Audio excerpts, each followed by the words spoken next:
আগুৱা এনেকে দি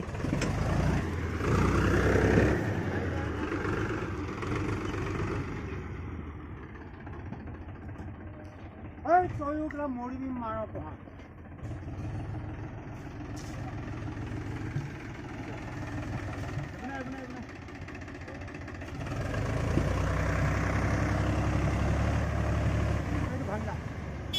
আগতে আহিব লাগিব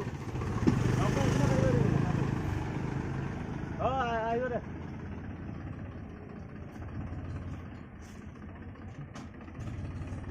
বগালি কথা চিধা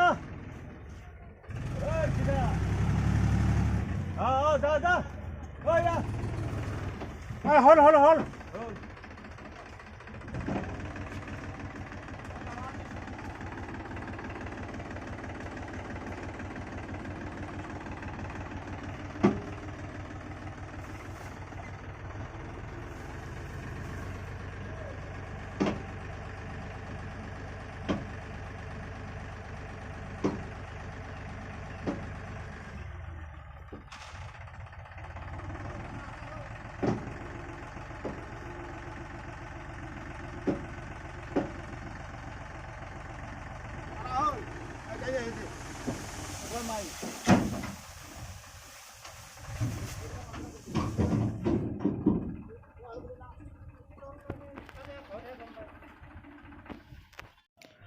লাভ ইউ ফ্ৰেণ্ডছ নমস্কাৰ জনাই পুনৰবাৰ আমাৰ হঠাৎ এদিন পৰিয়ালৰ সকলো বন্ধু বান্ধৱীলৈ আমাৰ ফালৰ পৰা নমস্কাৰ জনাইছোঁ। এতিয়া আমি ট্ৰেক্টৰে ধান লৈ আহিছোঁ আৰু যিহেতু যোৱাকালি আমি কাটি থৈ গৈছিলোঁ পানীতে আছিল সকলোবোৰ লাচি আমি ধানৰ লাচিবিলাক নিবলৈ আহিলোঁ। এয়া আমি সকলোৱে মিলিজুলি তিনিজন বন্ধু লগ হৈ আমি ট্ৰেক্টৰত ধানৰ লাচি উঠাই আছোঁ। আহক আমি কেনেকৈ ধানৰ লাচি আনিলোঁ ঘৰলৈকে চাই যাওঁ। আহক ভিডিঅ'টো আৰম্ভ কৰোঁ। চাওক বহুত পানী হৈ গৈছে, মানে কি ট্ৰেক্টৰ মানে লোড দিবও নোৱাৰোঁ, বহুত পানী। এয়া পানী বাৰিষা পানী বৰ্তমান বহাগতে আহিল, বহাগৰ পৰা এতিয়া জেঠ মাহ পৰিল, জেঠতো পানী আছে, উপায় নাই। গতিকে বহুত সমস্যা সংকীৰ্ণ অৱস্থা, একে উপায় নাই। অসম চৰকাৰক কি ক'ম আৰু, যিমান বান বান্ধিছে বুলি শুনিছোঁ কিন্তু কামত অহা নাই। খেতিয়কৰ বহুত মন। আৰু এইফালে চাওক বহুত পানীয়ে বহুত পানী, গোটেই এইবিলাক ধান আছিল, ধানৰ গোটেই ধান তল গ'ল, উপায় নাই আৰু এতিয়া কি কৰিব। আহক আমাৰ গাড়ীখন কেনেকৈ উঠা চাওক। বন্ধুসকল এটা কথা ক'বই লাগিব, গাড়ীখন কিন্তু খুবেই দম আছে, যিহেতু পানীৰ মাজতো আহিব পাৰিছে। আৰু এটা কথা সত্য, আমি ইমান লোড দিয়া নাই, কাৰণ আমি বানপানীৰ মাজত যদি ফচি যাওঁ গাড়ীখন লৈ কেতিয়াবা, তেতিয়াহ'লে অসুবিধা হ'ব। চাওক কেনেদৰে গাড়ীখন ওপৰলৈকে আহি গ'ল। তো এনেকৈ আহি গ'ল গাড়ীখন। এতিয়া আমি পূৰা অফ ৰোডিং কৰি আছোঁ, of roading, tractor of roading. আৰু ইফালে চাওক না ভাই, গৰুকেইটাও মানে ট্ৰেক্টৰ শব্দত ভয় খাই তামান দৌৰিছে। আৰু সঁচাকৈ সিহঁতেও মানে ঘাঁহ চাহ খাব পৰা নাই। মাকে চাইছে মাকে কেনেকৈ গাখীৰ খুৱাইছে নিজৰ সন্তানক। বহুত মানে কষ্ট সকলোৱে, গৰু ছাগলী, ম'হ, গৰু, মানুহ। আৰু ইপিনে চাওক ধান আমাৰ পকিব পৰাই নাই, ওলাইছেহে নামমাত্ৰ। বহুত সময় লাগিব, কিন্তু এতিয়া পানীয়ে হৈ আছে। য'ত পানী মানে এইবিলাক খেতি কৰা হৈছিল, এতিয়া কি কৰিব। সকলোৱে দুখীয়া মানুহ, আমি দুখীয়া মানুহবিলাকে এনেকৈ কৰিব লাগিব। অসমখন জীয়াই ৰাখিবই লাগিব আমি খেতিয়কবোৰে। আৰু চাওক ইপিনে পানী, পানী পৰিৱেশ, উপায় নাই। য'ত আমাৰ ইয়াতে ভাদ মাহত বা শাওণ মাহত এনেকৈ ধৰক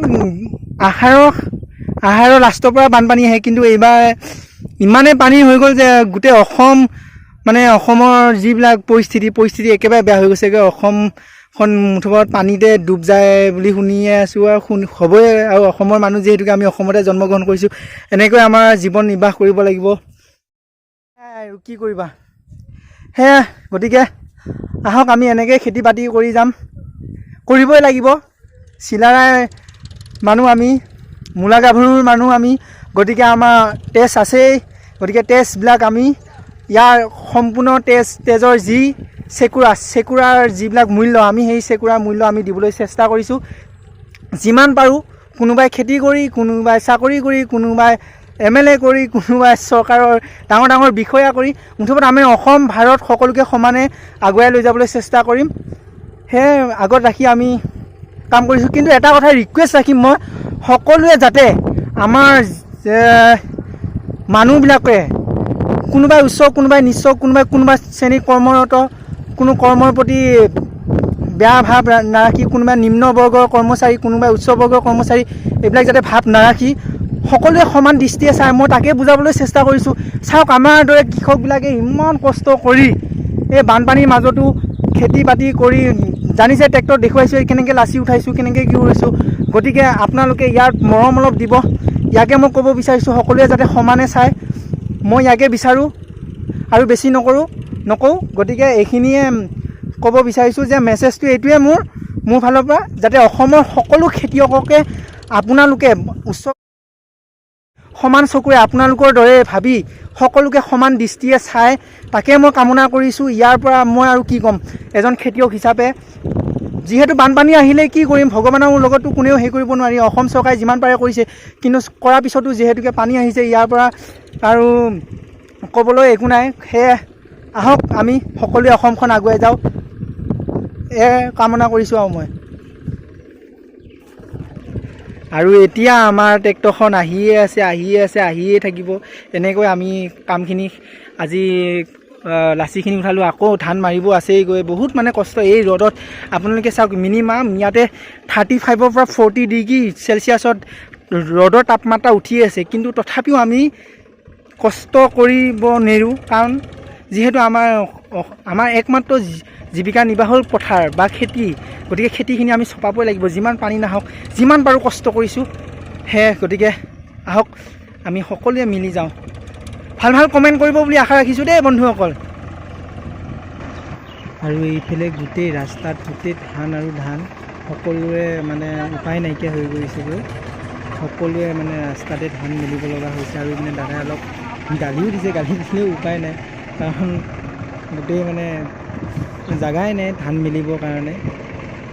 গোটেই ৰাস্তাত মানে ধানেই মেলিছে সকলো ৰাইজে, যিহেতু বহু দিনৰ মূৰত ৰ'দ দিছে। আৰু ইয়াৰ এসপ্তাহ আগত ৰ'দেই দিয়া নাছিল, কিছুমানৰ ধান মানে গেলি যোৱা নিচিনা হৈছে, গাছ আহিছে। আৰু এনেকৈ গোটেই ৰাস্তাতে আমি ধান মেলি দিয়া দেখা পাইছোঁ। আৰু এনেকৈ আমাৰ ট্ৰেক্টৰো মানে ৰাস্তাতে উঠাই দিছোঁ। আৰু মানে কি, ধানৰ ওপৰেদি ট্ৰেক্টৰ নিব লগা অৱস্থা হৈছে, উপায় নাই। এয়া চাওক, আগত দেখিবলৈ পাব, আমাৰ ট্ৰেক্টৰ যাই আছে, গোটেই ধানৰ ওপৰেদি লৈ যাব লগা হৈছে, উপায় নাই। কাৰণ গৃহস্থও একো ক'ব নোৱাৰে, আমিও একো ক'ব নোৱাৰোঁ। তাৰ মাজতে আমি অলপ ঠাই ৰাখি দিছে, তাৰ মাজেদি আমি নিবলৈ চেষ্টা কৰিছোঁ।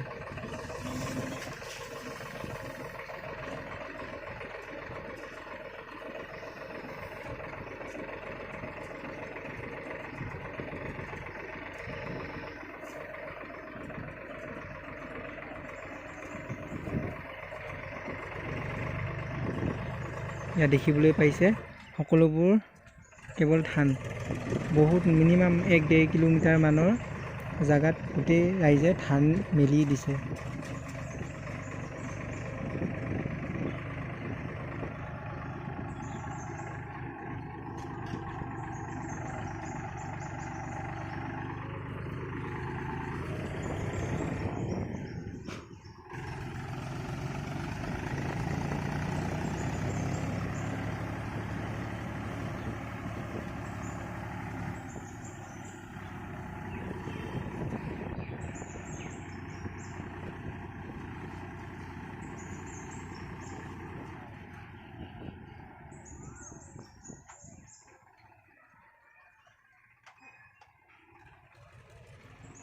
আৰু এয়া আমি দেখিবলৈ পাইছোঁ পথাৰত কাম কৰা মানুহ কেইজন মানে পথাৰত নিজৰ খেতিত দেই বন্ধুসকল, নিজৰ খেতিত এনেকৈ কৰিব লগা হৈছে ৰ'দৰ সময়ত। মই কৈছোঁৱে 35 পৰা 40 ডিগ্ৰী তাপমাত্ৰা সময়তো তেওঁলোকে পথাৰত লাচি কঢ়িয়াই আছে ৰাস্তালৈকে, কাৰণ সময় নাই।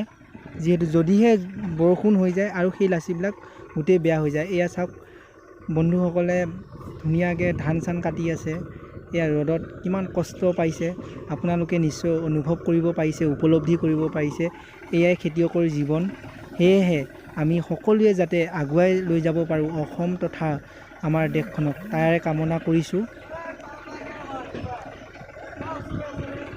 ইয়াকে মই ক'বলৈ বিচাৰিছোঁ। এয়া চাওক, গাঁৱৰ মানুহৰ কষ্ট, খাটি খোৱা মানুহৰ এয়া।